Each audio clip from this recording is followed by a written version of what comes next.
Right. I'm going to talk about Reiki attunements because there are some questions that people have. What is it that these Reiki Masters do to me when I had my attunement? You know, my life has changed after I had an attunement. Life started to get challenging and things went bad. It must be the Reiki attunement that did it. And then they quiz you on, what is it that you did to me? And so that's why I'm going to create this video, because let's talk about it. What is it that a Reiki Master does to you when you have an attunement? I can speak from my own experience. I can't speak for other Reiki Masters. So for me, I was taught to deliver a meditation when I am creating an attunement space for the client. Now, when a person decides that they want to learn Reiki, there is an activation that does happen for them. It's in the agreement that they are making with themselves. They're deciding that they are ready to go on a journey to discover themselves.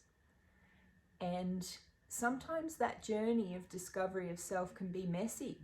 It's not necessarily the sunshine and roses that they had pictured in their mind of learning Reiki and I'm going to become a hands-on healing practitioner. It really looks easy because I've seen someone online flapping their hands around and being a Reiki master. And when they're seeing those images of people that are facilitating that space, what you don't see in that image is the work that it takes for a practitioner to get to a point where they are able to comfortably hold a space for another person. Because holding a space for a person requires you to stay out of it, to keep your energy out of it. So you have to practice being a neutral witness. So when we do a Reiki level 1 attunement, we're showing people how to work with basic energy practices. And that starts with something as simple as a question. Are you in your own energy?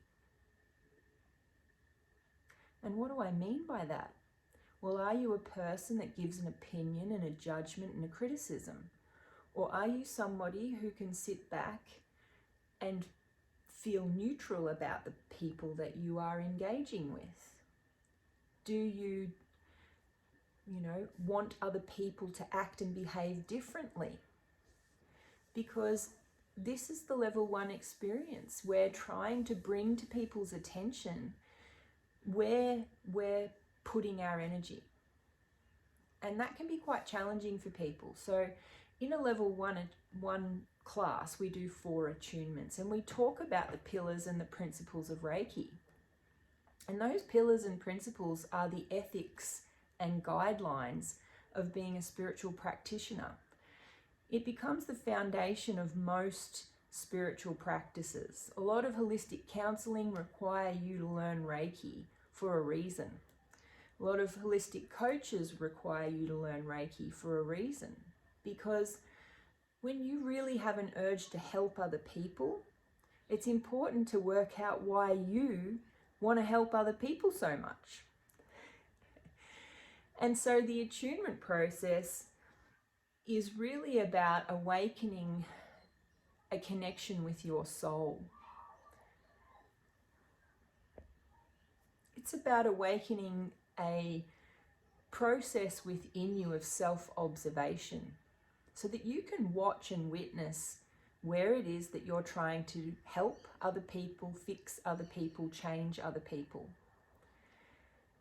So what we actually do is use the Reiki Master symbols. During the meditation, I come around, I place my hands on the client's shoulders. We attune our breath. So I breathe at the same pace that they breathe, which brings in heart coherence. So if you look on the Heart Math Institute, you can read about heart coherence. A lot of the time, that is what a Reiki master is doing, is coming into heart coherence, which provides a neutral frequency for a student to then bring their heart into heart coherence.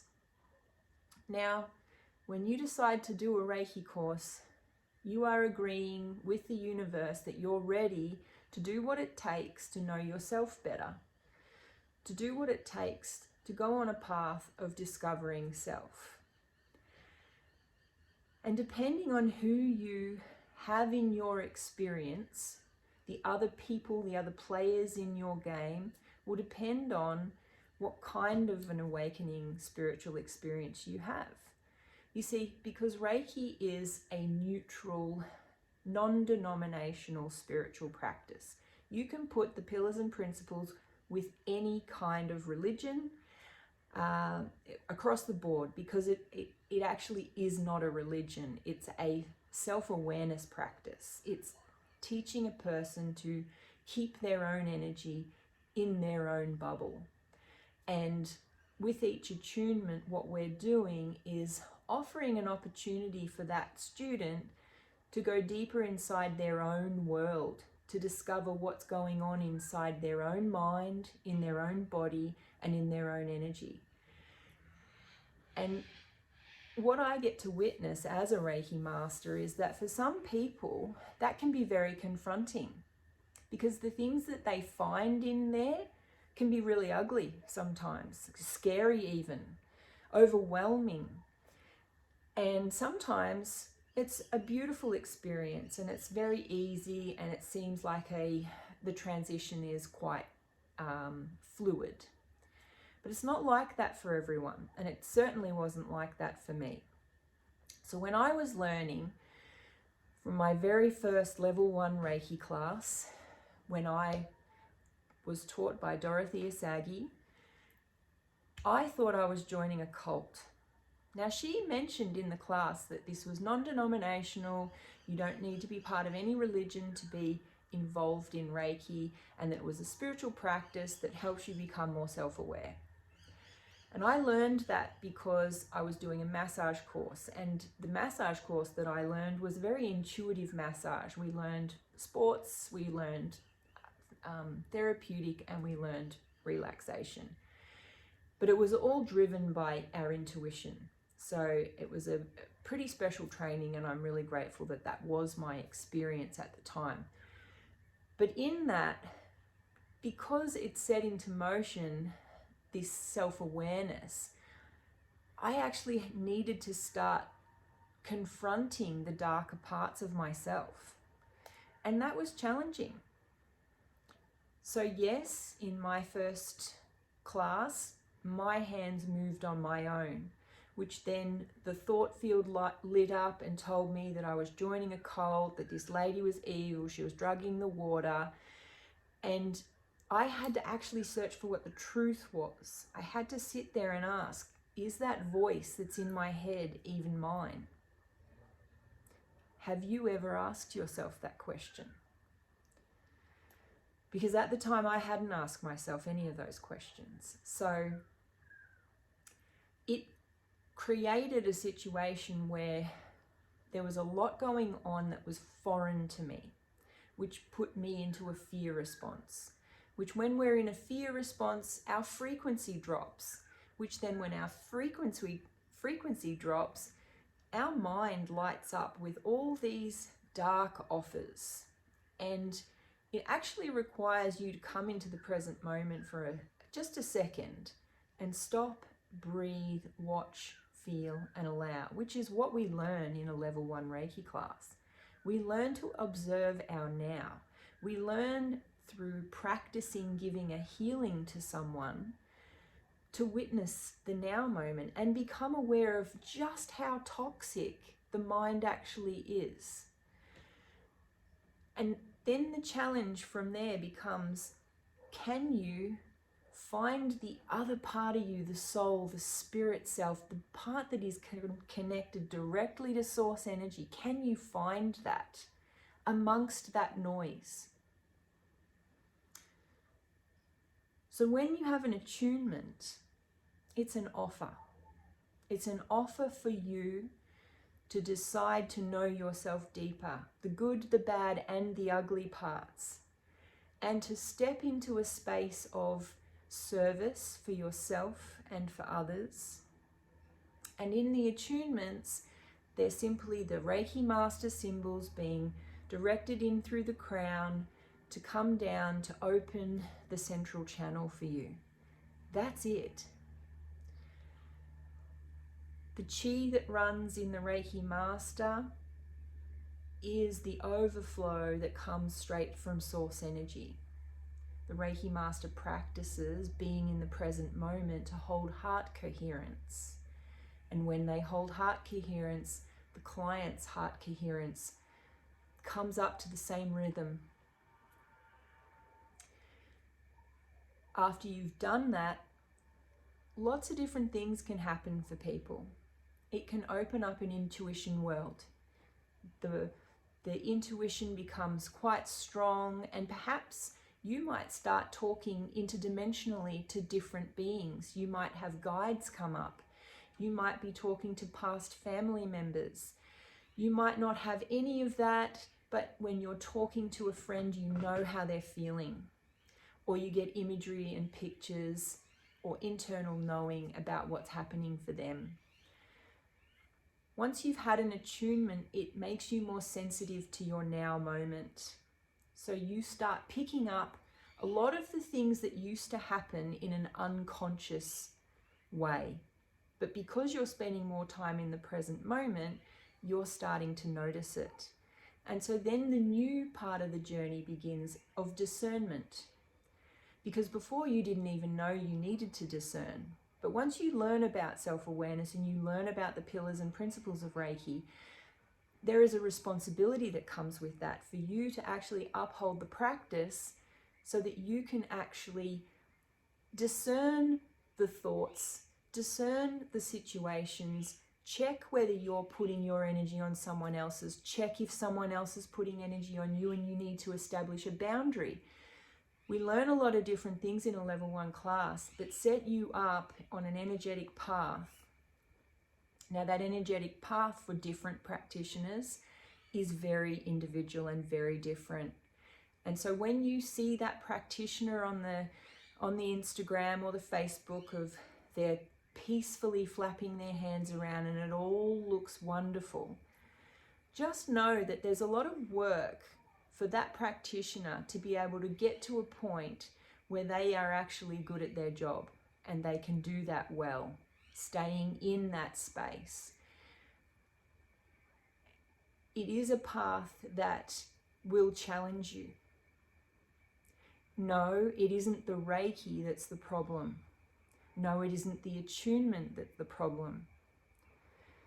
The problem is sometimes is that when we go deep into ourselves and we really see the shadow that's in us, sometimes that's frightening.